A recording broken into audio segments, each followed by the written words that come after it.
এই ষড়যন্ত্রের হাত থেকে সরকারকে, বাংলাদেশের ভাবমূর্তিকে রক্ষা করেছি আমি। বাংলাদেশের রাজনীতিতে আওয়ামী লীগ আবার ফিরে আসছে। আওয়ামী লীগের রাজনৈতিক কার্যক্রমের উপরে বাংলাদেশের অন্তর্বর্তীকালীন সরকার ডক্টর ইউনূসের সরকার যে একটি নিষেধাজ্ঞা দিয়ে রেখেছে, সেটি খুব দ্রুতই উঠে যাচ্ছে, উইথড্র করে নিচ্ছে এই সরকার। সেই সংবিধান অনুযায়ী শেখ হাসিনা এখনো প্রধানমন্ত্রী। ফলে ট্রানজিশন অফ পাওয়ার, ক্ষমতা হস্তান্তর যদি করতে হয় তাহলে শেখ হাসিনাকেই করতে হবে। শেখ হাসিনা বাংলাদেশে এবছর 31শে ডিসেম্বরের আগেই ফিরবেন। আওয়ামী লীগের পরিবর্তে একটা দল, লীগ নামে একটা দলকে বাংলাদেশে তৈরি করার চেষ্টা হচ্ছে কিনা, এরা কি বাংলাদেশ আওয়ামী লীগের বিকল্প কোনো শক্তি হিসেবে আবির্ভূত হওয়ার চেষ্টা করছে কিনা, এদের উদ্দেশ্য কি, এরা কি একটা বিকল্প আওয়ামী লীগ হতে চাচ্ছে কিনা। বঙ্গভবনে রাষ্ট্রপতির সাথে এখনো মিটিং করছেন ভারতীয় হাই কমিশনার। তাহলে হঠাৎ করে রাষ্ট্রদূতের সাথে বঙ্গভবনে রাষ্ট্রপতি শাহাবুদ্দিন চুপ্পুর সাথে প্রণয় বর্মার এই যে বৈঠক, বিশ্বসূত্রে আমরা এই তথ্যটা পেয়েছি। এই ইউনূসের আরো একটি ক্ষমতার উৎস আছে, সেটা কারা বলুন তো? আপনি, মানে জনগণ। তার টিকে থাকার আসল জোর আসলে তিন জায়গায়। আওয়ামী লীগের রাজনৈতিক কার্যক্রমের উপরে বাংলাদেশের অন্তর্বর্তীকালীন সরকার ডক্টর ইউনূসের সরকার যে একটি নিষেধাজ্ঞা দিয়ে রেখেছে, সেটি খুব দ্রুতই উঠে যাচ্ছে, উইথড্র করে নিচ্ছে এই সরকার, এমন একটি ইঙ্গিত পাওয়া যাচ্ছে ডক্টর ইউনূসের বক্তব্যে। তার মানে বাংলাদেশের রাজনীতিতে আওয়ামী লীগ আবার ফিরে আসছে, নাম্বার 1। নাম্বার 2, ডক্টর ইউনূসের মধ্যে ক্ষমতার লোভ জেগে বসেছে কিনা। যেই ব্যক্তির বয়স আজকে 85 বছর, তাকে যদি কেউ 5 বছর, 10 বছর, ইভেন 50 বছর পর্যন্ত ক্ষমতায় থাকার অফার দেয়, তিনি ওয়েলিংলি ভাবে গ্রহণ করছেন। তার মানে তিনি ক্ষমতার চেয়ারে বসে ক্ষমতার স্বাদ ভালোভাবেই নিচ্ছেন, তার কাছে এটি ভালোই মজা লাগছে। তাই খুব দ্রুতই মনে হয় তিনি ক্ষমতার চেয়ার ছাড়বেন না, তার কথাই মনে হচ্ছে। তার মানে নব্য এক ফ্যাসিবাদের কবলে বাংলাদেশ পড়ে গেল কিনা। মেহেদী হাসান জিজ্ঞাসা করেছিলেন, অন্যান্য রাষ্ট্রে, যে সকল রাষ্ট্রে অভ্যুত্থান পরবর্তী ইন্টারিম গভর্নমেন্ট এসেছে, তারা 3 মাস বা 6 মাস একটি নির্দিষ্ট সময়ের মধ্যে নির্বাচন দিয়ে নির্বাচিত সরকারের হাতে ক্ষমতা হস্তান্তর করেছে। সেক্ষেত্রে ডক্টর ইউনূস সময়কে প্রলম্বিত করছে কিনা বা সময়ের অপব্যবহার করছে কিনা, কেন নির্বাচন দিচ্ছে না, নির্বাচিত সরকারের হাতে ক্ষমতা কেন দেওয়া হচ্ছে না, বা তার সরকারের মেয়াদ কতদিন, এটি সাংবাদিক মেহেদী হাসান জিজ্ঞাসা করার উত্তরে ডক্টর ইউনূস বলেছিলেন, তার সরকারকে কেউ কোনো সময়সীমা বেঁধে দেয়নি, বরং তার সরকার কতদিন থাকবে সেটি তারা নিজেরা ডিসাইড করবে। কল্পনা করতে পারেন একটি অন্তর্বর্তীকালীন সরকার এসে এই ধরনের ঔদ্ধত্যপূর্ণ কথাবার্তা কখন বলতে পারে? যখন তার সেই ধরনের একটি অবস্থান তিনি তৈরি করে নিতে পারেন, যখন তার মধ্যে ক্ষমতার লোভ জেগে বসে, তার মধ্যেও এক ধরনের ফ্যাসিবাদী চরিত্র ফুটে ওঠে।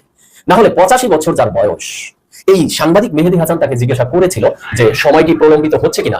তিনি উত্তরে বলেছিলেন যে অনেকে তো আমাকে বা আমার এই সরকারকে 5 বছর, 10 বছর, ইভেন 50 বছর পর্যন্ত থাকার অফার করছে। আচ্ছা, 5 বছর পর্যন্ত বিভিন্ন সময়ে হুজুররা দেখেছিলাম ওয়াজ মাহফিলে বলেছিল, বা অনেক সাধারণ জনগণ বুঝে হোক না বুঝে হোক তারা বলেছিল, বা এনসিপির এই যে ইয়াং নেতা সার্জিস আলম বলেছিলেন যে তাকে 5 বছরের জন্য রাখা যায় কিনা, দেশের উন্নয়নের জন্য। তিনি দেশকে উন্নয়নের তো রোল মডেলে পরিণত করে দিয়েছেন অলরেডি, তাই তাকে রাখতে হবে। আচ্ছা, 10 বছর, ইভেন 50 বছর পর্যন্ত তাকে অফারটা কে দিয়েছে? আমি শুনিনি, মানে দর্শক শ্রোতা আপনারা কেউ শুনেছেন যে কেউ তাকে বলেছে? তার মানে যেখানে মুসলিমেও কয়েকজন লোক বুঝে হোক না বুঝে হোক একটি অনির্বাচিত সরকারকে 5 বছর থাকার জন্য আগ্রহ প্রকাশ করলো, সে সংখ্যাটা নিতান্তই কম সংখ্যক, যা হিসাবেই আনা উচিত না। সেটাকে ডক্টর ইউনূস সাহেব 10 বছর, 50 বছর পর্যন্ত বাড়িয়ে কি বোঝাতে চাইলেন, কি ইঙ্গিত দিলেন? ক্ষমতার চেয়ার তিনি ছাড়বেন না, তার মানে ফেব্রুয়ারি মাসে নির্বাচনের যে একটি ডেট দিয়ে রেখেছেন, এটি জাস্ট রাজনৈতিক দলের সামনে মূলা ঝুলিয়ে রেখেছেন। তার মানে তিনি ক্ষমতার চেয়ার আঁকড়ে ধরে রাখবেন। ইঙ্গিতটি অনেকটা এমন মনে হচ্ছে কিনা, মানে নব্য এক ফ্যাসিবাদের আলামত শুরু হয়েছে কিনা দেশে, যেই সরকারের কোনো সাংবিধানিক ভিত্তি নেই। সাংবিধানিক ভাবে বিচার বিশ্লেষণ করলে এই সরকার যা করছে টোটালটা অবৈধ। সেই সরকার বলছে যে তাকে নাকি 50 বছরের অফার করছে, কেউ 10 বছরের অফার করছে। আপনি 50 বছর না, আপনার মারা যাওয়ারই দরকার নাই, আপনি অমর হয়ে থাকেন, সমস্যা নাই কোনো। আপনি একটি দল গঠন করেন, এই যে এনসিপি কিংস পার্টি হওয়ার কথা ছিল, যদিও বর্তমানে আপনাদের সম্পর্ক কেমন যাচ্ছে মনে হয় ভালো যাচ্ছে না, তাদের সাথে প্রেমের সম্পর্কটি আবার গড়ান, ভালোভাবে এরপরে নির্বাচন করেন, জনগণের ভোট নিয়ে আপনি নির্বাচিত হয়ে আসেন, মরণের 8 দিন পর্যন্ত থাকেন, আপনাকে কেউ কিছু বলবে না। বাট আপনি এভাবে অনির্বাচিত ভাবে এসে এরপরে বলবেন যে জনগণ তো আমাকে চাচ্ছে, মানে আপনার ভিতরে যে থাকার আরেকটি খায়েশ জন্মেছে সেটিকে আপনি সামনে নিয়ে আসবেন, অত সহজ না, বিষয়টি অত সস্তা না। ডক্টর ইউনূস সরকার, ডক্টর ইউনূস সাহেব, ডক্টর ইউনূস স্যার, কি বলে সম্বোধন করব?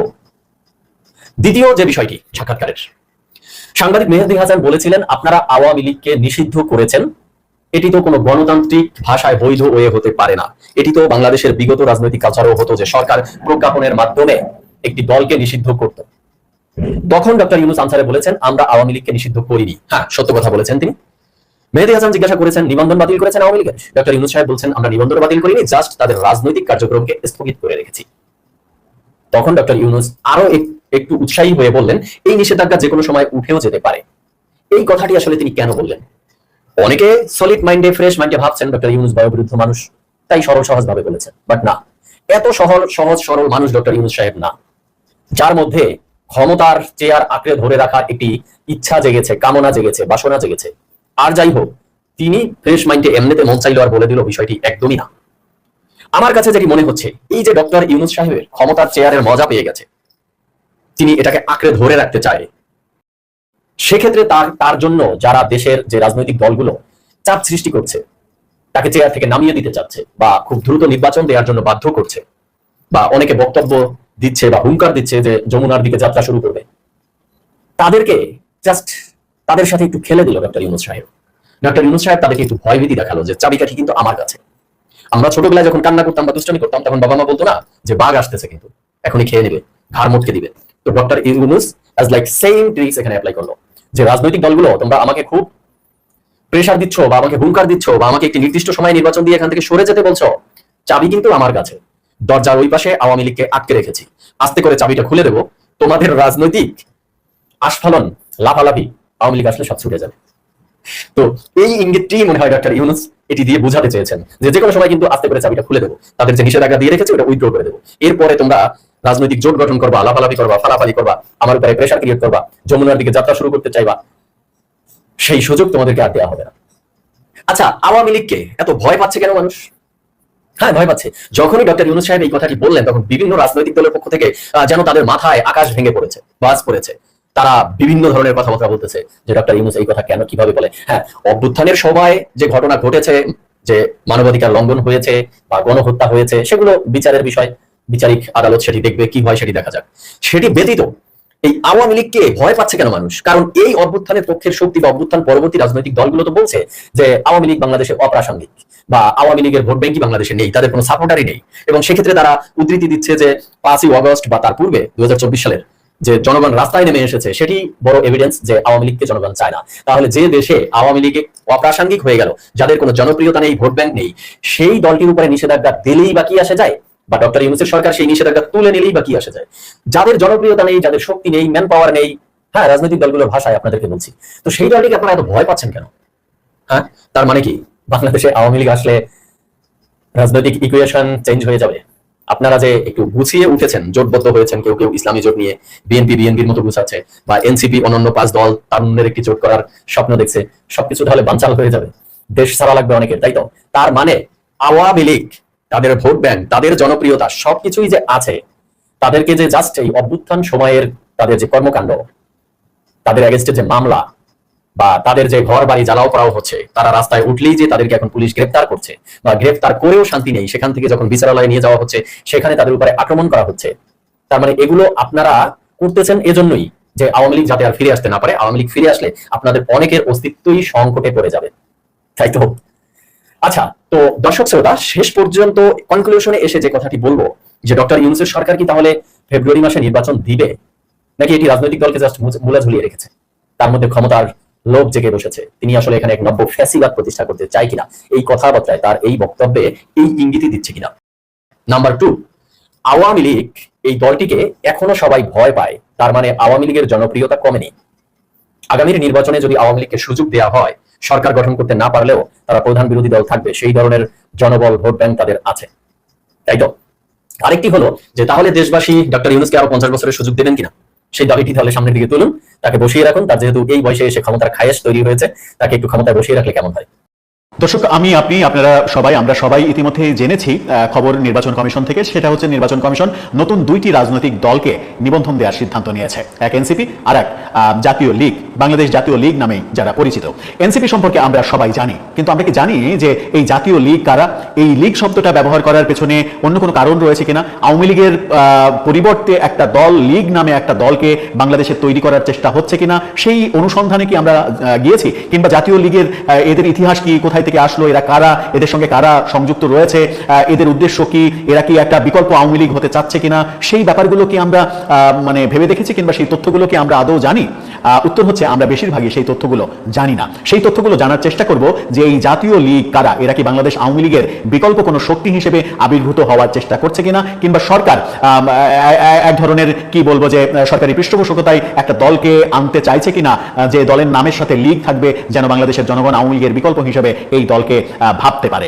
যে দুইটি দল, তার মধ্যে একটি বাংলাদেশ জাতীয় লীগ। এই জাতীয় লীগের যিনি প্রতিষ্ঠাতা আতাউর রহমান, তিনি বাংলাদেশের সাবেক প্রধানমন্ত্রী ছিলেন, যেটা আমরা বেশিরভাগ হয়তো 99% মানুষই জানি না। এরশাদের আমলে তিনি প্রধানমন্ত্রীর দায়িত্ব পালন করেছেন। এরকম একটা ভাইটাল বাংলাদেশের পোস্ট হোল্ড করা ব্যক্তির গড়া দলটা আজকের নয়, বহু আগের, সেই কবে, সেই 1969 সালে গড়া এই দল। কিন্তু মাঝখানে সেই দলটা কোথায় ছিল, সেই দলটা হাওয়া হয়ে গিয়েছিল কেন? হঠাৎ করে এই নির্বাচনের আগে তাদেরকে নিবন্ধন দেওয়ার পেছনে কারণ কি? এরা আসলে কারা, এখন কারা আছেন, কি উদ্দেশ্য, অন্য কোনো উদ্দেশ্য আছে কিনা, নাকি আওয়ামী লীগের যারা পরিচ্ছন্ন নেতারা আছেন, নেতাকর্মী আছেন, তারা এই দলে যুক্ত হয়ে একটা বিকল্প আওয়ামী লীগ তৈরির চেষ্টা হচ্ছে? কি হচ্ছে ভেতরে একটু বোঝার চেষ্টা করবো এই জাতীয় লীগ কারা, সেটা বোঝার মাধ্যমে। 24-এর গণ অভ্যুত্থানের ফসল জাতীয় নাগরিক পার্টি যেমন পেয়েছে, নিবন্ধন পেয়েছে, জাতীয় লীগ, বাংলাদেশ জাতীয় লীগ বিষয়ে অনেকেই যে জানেন না, কারণ এর আগে দলটি নির্বাচনে অংশ নিলেও 90 দশকের পরে মূলত ঝিমিয়ে পড়ে এই দলটা।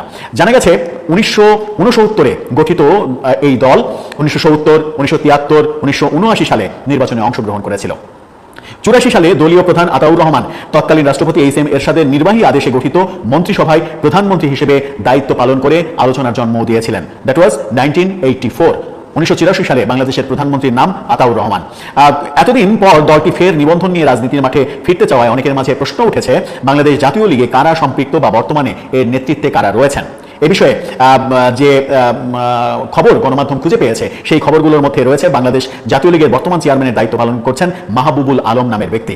তিনি জানিয়েছেন দলটির উত্থান থেকে শুরু করে আগামীর পথ চলা কিভাবে হবে সেই ব্যাপারে গণমাধ্যমকে। মাহবুবুল আলম জানিয়েছেন 1969 সালের 20 জুলাই আতাউর রহমান খানের নেতৃত্বে জাতীয় লীগ গঠিত হয়। 1969 সাল 20 জুলাই জাতীয় লীগের জন্ম। স্বাধীন বাংলাদেশে 1973 সালের প্রথম জাতীয় সংসদ নির্বাচনে আতাউর রহমান বাংলাদেশ জাতীয় লীগের হয়ে ঢাকা 19 আসন থেকে সংসদ সদস্য নির্বাচিত হন। সেই সময় দলটির প্রতীক ছিল লাঙ্গল, যেটা আজকে জাতীয় পার্টির প্রতীক। এরপরে 1979 সালে দ্বিতীয় সংসদ নির্বাচনে ঢাকা 21 আসন থেকে সংসদ সদস্য নির্বাচিত হন আতাউর রহমান। একই নির্বাচনে মফিজুল ইসলাম কুমিল্লা থেকে লাঙ্গল প্রতীক নিয়েও নির্বাচিত হন জাতীয় লীগের। বাংলাদেশ জাতীয় লীগ 1983-84 সালে 7 দলীয় জোটের অন্যতম সদস্য ছিল, যারা এরশাদের সামরিক শাসনের বিরুদ্ধে আন্দোলনে নেমেছিল। কিন্তু 84 সালে হঠাৎই মত পরিবর্তন করে এরশাদের নির্বাহী আদেশে গঠিত মন্ত্রিসভায় প্রধানমন্ত্রী হিসেবে যোগ দেন বাংলাদেশ জাতীয় লীগের চেয়ারম্যান আতাউর রহমান। এরপর দলীয় সিনিয়র ভাইস চেয়ারম্যান নারী নেত্রী আমিনা বেগম দলের চেয়ারম্যান নির্বাচিত হন। 89 সালের পর চেয়ারম্যান হন অ্যাডভোকেট আব্দুস সোবহান। এরপর ছিলেন মুজাহিদুল ইসলাম। তার মৃত্যুর পর আজহার আলী হাওলাদার ভারপ্রাপ্ত চেয়ারম্যান হিসেবে দায়িত্ব পালন করেন। তিনি মৃত্যুবরণ করলে বর্তমানে যিনি চেয়ারম্যান 2011 সালে মাহবুবুল আলম, তিনি চেয়ারম্যানের দায়িত্ব নেন। নিবন্ধনের বিষয়ে মাহবুবুল আলম বলেছেন, 2017 সালে রাজনৈতিক দল হিসেবে নিবন্ধনের জন্য প্রথম নির্বাচন কমিশনে আবেদন করেছিলাম। 2017 সালে প্রথম নির্বাচন কমিশনে তারা নিবন্ধনের জন্য আবেদন করলো। তাহলে 1969 সালে জন্ম নেওয়া দলটি কিভাবে 73, 79 নির্বাচন করলো, সেটাও একটা বড় বিষয়। লাঙ্গল প্রতীক কারা পেল, সেটাও একটা বড় বিষয়। তাহলে কি তারা সেই মুহূর্তে নিবন্ধিত ছিল, পরে তাদেরকে নিবন্ধন বাতিল করা হয়েছে? এই ব্যাপারে কোনো আপডেট তথ্য আমাদের কাছে এই মুহূর্তে নেই। দলীয় প্রতীক এরপরে বলা হয় 2022 সালে ফের নিবন্ধনের আবেদন করে, কিন্তু নানাবিধ কারণে তাদেরকে নিবন্ধন দেওয়া হয়নি। আওয়ামী লীগের সময়ে 2025 সালের 20 এপ্রিল ফের নিবন্ধনের জন্য আবেদন করে, এবার তাদেরকে নির্বাচন কমিশন নিবন্ধন দিল। সেখান থেকে প্রশ্ন উঠেছে যে হঠাৎ করে এই সরকার জাতীয় লীগকে নিবন্ধন দিল কেন? এই জাতীয় লীগ কি অন্যভাবে আসছে কিনা, বাংলাদেশ আওয়ামী লীগের পরিবর্তিত কোনো দল হিসেবে তারা আসার চেষ্টা করছে কিনা, সামনে কি কি ঘটে তাদের দলে, সেটা খুবই ইম্পর্টেন্ট ব্যাপার এবং সেই দিকে নজর রাখাটাও ইম্পর্টেন্ট বলে মনে হচ্ছে এই মুহূর্তে। দলীয় প্রতীক বিষয়ে তিনি বলেছেন যে আগে আমরা যখন আবেদন করেছিলাম তখন আমরা কলার ছড়ি চেয়েছিলাম, অর্থাৎ 2017 সালে কলার ছড়ি চেয়েছিল তারা। পরে দেখলাম ইসিতে নতুন প্রতীক যুক্ত হয়েছে, এখন আমরা কলার ছড়ি পরিবর্তন করে অন্য প্রতীকের জন্য আবেদন করব। কোন প্রতীকের জন্য আবেদন তারা করবে সেই ব্যাপারে কোনো সিদ্ধান্ত এখন পর্যন্ত তারা জানায়নি। তিনি এটাও বলেছেন যে আমরা আমাদের আগের লাঙ্গল প্রতীকেরও হকদার, তবে লাঙ্গলের জন্য আবেদন করব নাকি নতুন প্রতীক চাইব সেটা পরবর্তী দলীয় সভায় চূড়ান্ত করা হবে। ত্রয়োদশ জাতীয় সংসদ নির্বাচনে অংশগ্রহণ করবে তারা। লাঙ্গলের প্রসঙ্গ এসেছে, এমনও কি তাহলে হতে পারে যে তারা যেহেতু 73 সালে 79 সালে লাঙ্গল নিয়ে প্রতিদ্বন্দ্বিতা করেছে, সেই কারণে জাতীয় পার্টির কাছ থেকে লাঙ্গল কেড়ে নিয়ে তাদেরকে দেওয়ার একটা ব্যাপার কি আসতে পারে? সেটা আসলেও অবাক হওয়ার কিছু থাকবে না।